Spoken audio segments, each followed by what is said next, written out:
Cherokee County Sheriff's Office says the suspect in a Baxter Springs shooting should be considered armed and dangerous. An arrest warrant was issued Monday afternoon for 38-year-old Sean Houston. He is wanted on allegations of attempted second-degree murder.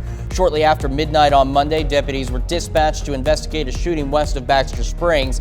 According to the Sheriff's Office, emergency medical personnel transported a man to a Joplin area hospital for non-life-threatening injuries.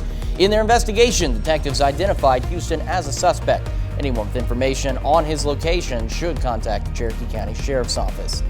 An afternoon fire destroyed a home and more in Columbus. It happened at Northwest Orchard Land and 6th Street.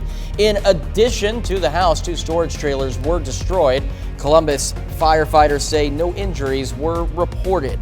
State investigators in Kansas have identified a woman killed in an exchange of gunfire. Kansas Bureau of Investigation says 32-year-old Andrea Barrow of Arkansas City was killed Friday in Cowley County after she pulled out a handgun as deputies tried to remove her from a vehicle. Investigators said 2 of the deputies are recovering at home. At last report, a 3rd remained hospitalized in good condition. Authorities say deputies were responding to a call about a suspicious vehicle when Barrow pulled out a gun and, quote, gunfire was exchanged.